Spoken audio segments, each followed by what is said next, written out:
Daremos agora a continuação do segundo vídeo, sobre as revelações da verdadeira infância de Jesus Cristo, o nosso Salvador. Os fragmentos atribuídos especificamente ao Evangelho de Simão contêm relatos meticulosos sobre manifestações de conhecimento sobrenatural, que Jesus demonstrava desde muito tenra idade, incluindo episódios extraordinários em que exibia compreensão fluente de idiomas que nunca havia estudado, conhecimento específico de eventos históricos que não havia aprendido e compreensão profética de desenvolvimentos futuros que superavam qualquer capacidade humana natural. Um fragmento específico traduzido por Meyer descreve detalhadamente um episódio em que Jesus, aos 9 anos, explicou a Simão detalhes arquitetônicos específicos sobre a construção original do Templo de Salomão, que incluíam medidas exatas, técnicas de construção especializadas e conhecimentos sobre materiais, que só os construtores originais do templo haviam possuído e que não estavam disponíveis em nenhuma fonte educativa acessível em Nazaré. Os fragmentos do Evangelho de Judas, irmão, claramente distinguido do apóstolo traidor, nos textos originais, focam-se especificamente na relação sobrenatural e extraordinária que Jesus mantinha com toda a criação durante sua infância,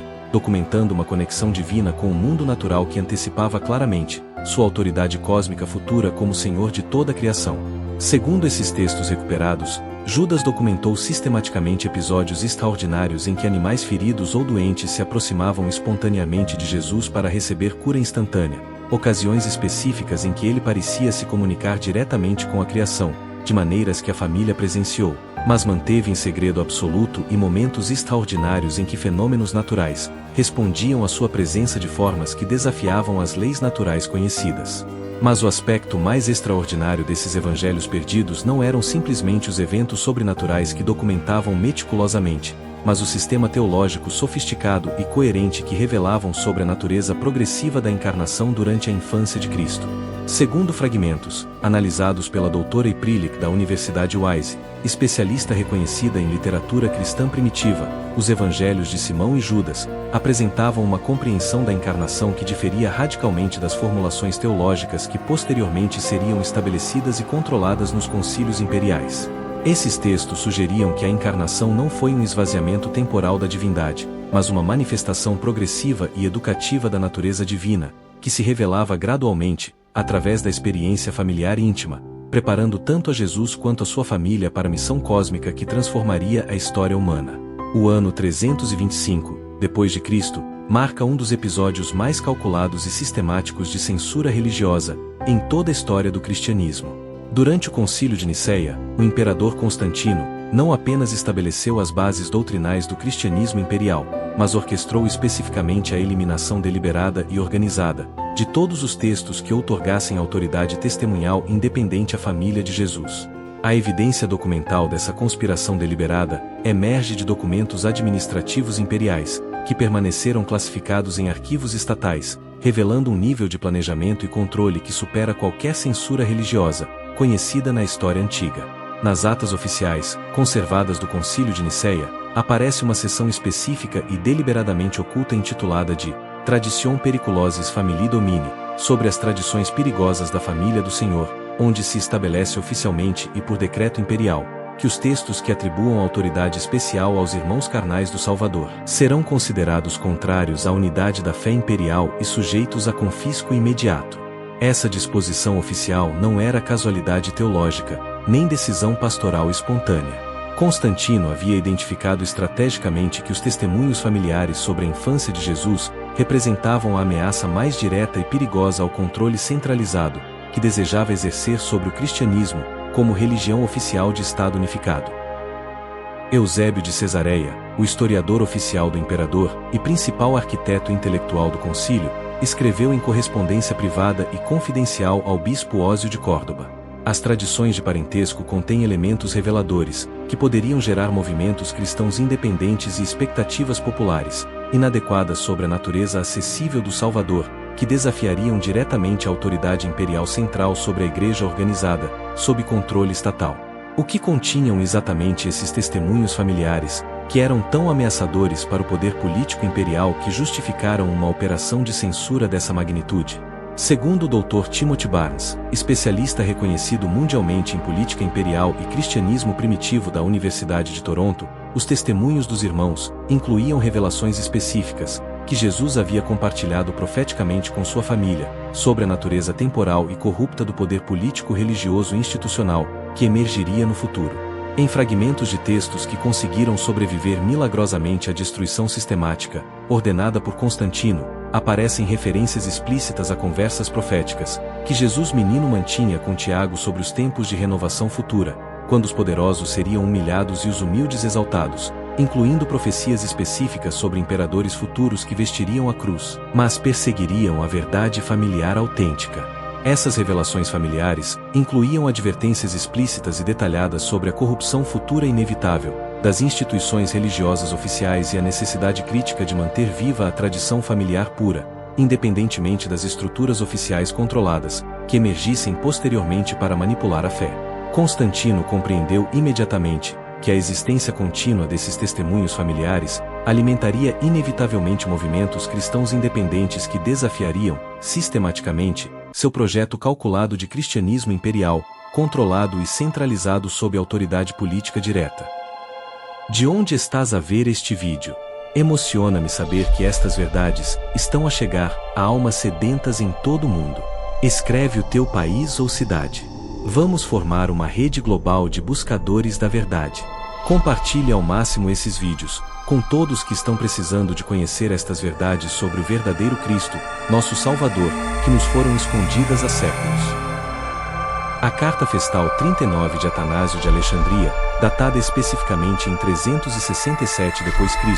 contém evidências documentais adicionais, devastadoras dessa conspiração sistemática e planejada. Neste documento oficial, Atanásio estabelece autoritariamente quais textos devem ser considerados canônicos oficialmente e quais devem ser eliminados completamente, de todas as comunidades cristãs, sem exceção. A seção específica de textos proibidos aparece explicitamente a categoria Evangelia Fratrum Domini, Evangelhos dos Irmãos do Senhor, com a ordem oficial direta de que nenhuma comunidade cristã deverá possuir, copiar, ir, transmitir ou mesmo mencionar textos que atribuam autoridade reveladora independente aos irmãos carnais do Salvador, sob pena de excomunhão imediata. A evidência mais assustadora dessa conspiração organizada aparece em registros detalhados de operações militares especializadas, que foram realizadas sistematicamente durante o século contra bibliotecas monásticas específicas, que possuíam coleções de testemunhos familiares. O Dr. Jean Daniel Caestley da Universidade de Lausanne, especialista reconhecido mundialmente em literatura apócrifa cristã, documentou meticulosamente que existiam pelo menos 20 bibliotecas monásticas, distribuídas estrategicamente, que possuíam coleções completas de testemunhos familiares e que foram sistematicamente confiscadas por unidades militares imperiais, especializadas e treinadas especificamente para essas operações. Os monges que resistiam heroicamente a entregar esses textos sagrados enfrentavam acusações oficiais de heresia familiar, uma categoria legal específica criada deliberadamente por Constantino, e castigos severos que incluíam exílio permanente, confisco total de propriedades monásticas e, em casos de resistência persistente, eliminação física discreta, por traição doutrinal ao Estado imperial. Mas a conspiração se estendia sistematicamente, além da simples destruição de textos físicos. Constantino estabeleceu oficialmente o Officium de Traditionibus Periculosis, Ofício Imperial de Tradições Perigosas, uma agência administrativa especificamente dedicada a rastrear, identificar e eliminar testemunhos familiares sobre a infância de Jesus em todo o território do Império Romano. Esse ofício operava com orçamento imperial direto e ilimitado, tinha autoridade legal para infiltrar comunidades cristãs mediante informantes, confiscar propriedades completas de famílias que se recusassem a entregar textos familiares e estabelecer sistemas sofisticados de recompensas econômicas para informantes, que denunciassem a posse de escritos dos irmãos do Senhor. Segundo documentos administrativos, descobertos em arquivos imperiais, durante investigações arqueológicas do século XX, o ofício mantinha listas específicas e detalhadas, de descendentes conhecidos dos irmãos de Jesus, e monitorava constantemente suas atividades, para assegurar que não transmitissem tradições familiares orais a novas gerações de cristãos. Mas, o mais inquietante dessa conspiração sistemática não foi a destruição em massa dos textos, mas o estabelecimento de um sistema permanente de vigilância doutrinal, projetado especificamente para detectar e eliminar qualquer ressurgimento de tradições familiares, durante gerações futuras indefinidas. Segundo investigações detalhadas do Dr. Paulo Pieratini, especialista em arquivos vaticanos medievais, o sistema de censura estabelecido oficialmente em Nicéia foi tão meticulosamente eficaz, que conseguiu eliminar quase completamente a memória pública, de que esses testemunhos familiares haviam existido alguma vez na história cristã. Durante mais de 1000 anos consecutivos, as gerações cristãs cresceram completamente ignorantes, sem saber sequer que os irmãos de Jesus haviam preservado tradições específicas sobre sua infância, muito menos que essas tradições haviam contido revelações proféticas devastadoras sobre a corrupção futura do cristianismo institucional controlado. A conspiração de Constantino não apenas eliminou textos físicos, erradicou sistematicamente a memória histórica completa de uma tradição testemunhal que havia existido e florescido durante 3 séculos completos de cristianismo primitivo autêntico.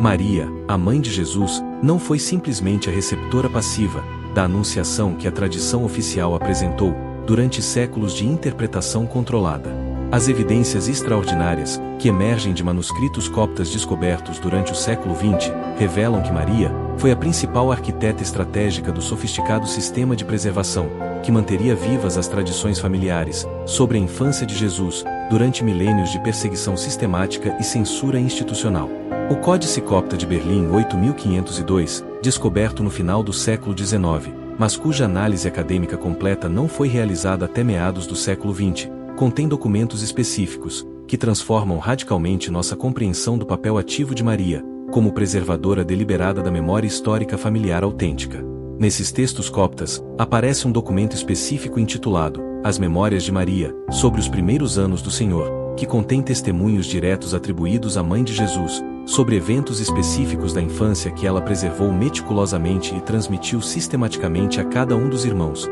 segundo suas capacidades particulares e responsabilidades específicas. O Dr. Stephen Emel, especialista reconhecido mundialmente em manuscritos coptas da Universidade de Münster e autoridade acadêmica internacional em documentos coptas cristãos primitivos, documentou que esses textos contêm detalhes extraordinários sobre a infância de Jesus, que não aparecem em nenhuma outra fonte histórica conhecida, revelando aspectos completamente novos de seu desenvolvimento divino progressivo. Segundo a análise exaustiva e meticulosa de Emel, Maria não apenas presenciou passivamente os eventos extraordinários da infância de Jesus, mas desenvolveu um sistema metodológico específico de preservação de memória, que incluía a documentação detalhada de manifestações sobrenaturais, categorizadas sistematicamente, segundo sua natureza específica e propósito revelador progressivo. Os manuscritos coptas revelam que Maria mantinha o que os textos denominam registro testemunhal sistematizado, dos primeiros anos de Jesus, onde documentava meticulosamente não apenas os eventos externos visíveis que outros poderiam presenciar, mas também as revelações específicas que Jesus compartilhava privadamente com a família, sobre sua identidade progressiva, sua compreensão crescente de sua missão cósmica futura e os eventos proféticos, que transformariam a história humana. Essas revelações familiares incluíam conversas extraordinárias que Jesus menino mantinha regularmente com Maria, sobre os tempos de restauração que viriam e profecias específicas sobre o destino futuro de Israel, que compartilhava exclusivamente dentro do contexto de intimidade familiar absoluta, revelações que Maria compreendeu que deveriam ser preservadas para gerações futuras específicas. Já sentiste alguma vez que te ocultaram algo importante sobre o verdadeiro papel profético de Maria, como preservadora de tradições familiares e as revelações que Jesus compartilhava especificamente com ela sobre o futuro? Partilha a tua experiência. É fascinante descobrir como tantas pessoas sentiram intuitivamente que faltavam peças importantes na compreensão oficial do papel de Maria. Um dos fragmentos mais extraordinários, traduzido meticulosamente pela doutora Karen King, da Escola de Divindade de Harvard, contém um relato detalhado de Maria, sobre uma conversa específica que Jesus, aos 7 anos, manteve com ela, sobre aqueles que viriam depois a distorcer suas palavras e ocultar deliberadamente as tradições familiares autênticas para controle institucional. Nesse texto devastador, Maria documenta que Jesus a advertiu profeticamente sobre futuros líderes religiosos, que mudariam as tradições familiares autênticas, por doutrinas de controle institucional, e lhe confiou especificamente a responsabilidade crítica de desenvolver um sistema de preservação, que garantisse a sobrevivência desses testemunhos, para os tempos de restauração final, quando a verdade seria necessária. Essa revelação é absolutamente devastadora, porque confirma documentalmente que Maria não apenas era consciente do destino futuro das tradições familiares, mas foi especificamente instruída profeticamente por Jesus, para criar uma estrutura sofisticada de preservação, que pudesse resistir efetivamente séculos de perseguição sistemática e censura institucional organizada. Os manuscritos coptas documentam especificamente que Maria estabeleceu o que os textos denominam a cadeia de memória familiar, um sistema organizacional sofisticado, pelo qual cada um dos irmãos recebia a responsabilidade específica de preservar aspectos complementares e únicos das tradições sobre a infância de Jesus, criando um sistema de redundância que assegurava a sobrevivência. Tiago recebeu a incumbência específica de preservar as revelações sobre a identidade messiânica progressiva, que Jesus havia compartilhado em conversas familiares privadas e sua compreensão crescente de seu destino sacrificial futuro. José foi designado oficialmente para documentar os milagres e manifestações sobrenaturais, presenciados exclusivamente pela família, catalogando sistematicamente cada evento com detalhes específicos sobre contextos e testemunhas presentes. Simão preservaria os ensinamentos proféticos específicos que Jesus compartilhava sobre o futuro do povo de Israel, as nações gentias, e os eventos que transformariam a história humana completamente. Judas manteria os relatos detalhados sobre a relação sobrenatural de Jesus com toda a criação, desde muito tenra idade, documentando sua autoridade cósmica progressiva sobre o mundo natural. Mas o aspecto mais extraordinário desses manuscritos coptas é que eles revelam que Maria não apenas preservou essas tradições durante a vida terrena de Jesus, mas continuou recebendo revelações adicionais após a ressurreição, sobre como, quando e em que circunstâncias específicas essas tradições familiares deveriam ser reveladas gradualmente à humanidade, segundo os tempos proféticos estabelecidos. Segundo o texto copta intitulado As Últimas Instruções de Maria aos Irmãos, ela recebeu uma visão profética específica sobre os tempos finais de restauração, quando as tradições familiares censuradas seriam redescobertas milagrosamente e restauradas, para fortalecer a fé dos últimos crentes, antes do retorno glorioso de Cristo.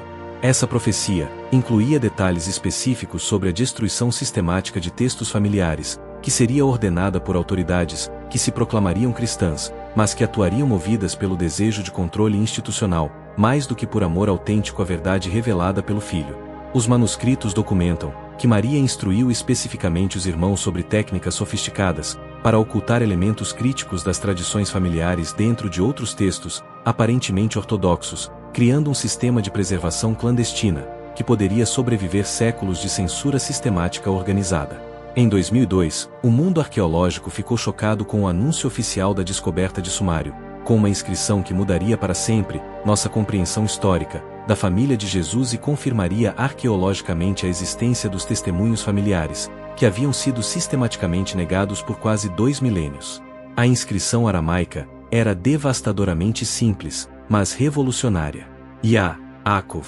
Bar, Joseph, Assud Yeshua, Tiago, filho de José, irmão de Jesus. Pela primeira vez, em toda a história do cristianismo, tínhamos evidência arqueológica física direta, que confirmava irrefutavelmente a existência histórica de Tiago como irmão de Jesus, validando arqueologicamente as referências bíblicas, que haviam sido questionadas por séculos por céticos acadêmicos.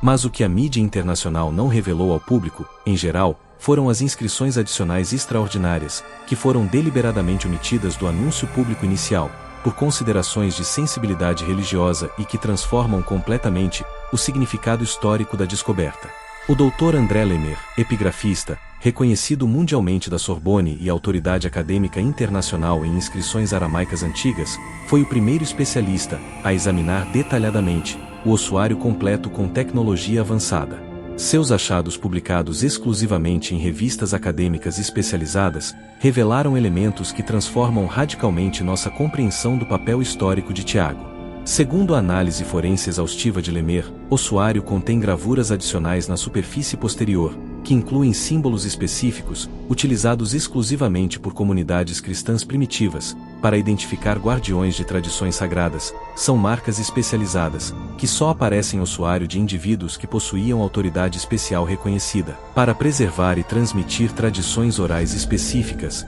sobre Jesus. Esses símbolos, conhecidos tecnicamente como marcas testemunhais, eram sistemas sofisticados de identificação, desenvolvidos pelas primeiras comunidades, para distinguir líderes que haviam sido especificamente autorizados e reconhecidos, para manter vivas as tradições familiares sobre a vida completa de Cristo, incluindo especialmente os anos ocultos. A presença específica dessas marcas no ossuário de Tiago confirma documentalmente e arqueologicamente o que as fontes históricas haviam sugerido por séculos, que Tiago era reconhecido oficialmente como o principal custódio, autorizado das memórias familiares sobre Jesus, incluindo especialmente os testemunhos sobre sua infância extraordinária. Mas a descoberta mais extraordinária aparece em análises posteriores realizadas com tecnologia de mapeamento digital avançada pelo Dr. Shimon Gibson, arqueólogo especialista, reconhecido mundialmente em enterramentos do período do Segundo Templo, e autoridade em arqueologia de Jerusalém do século I.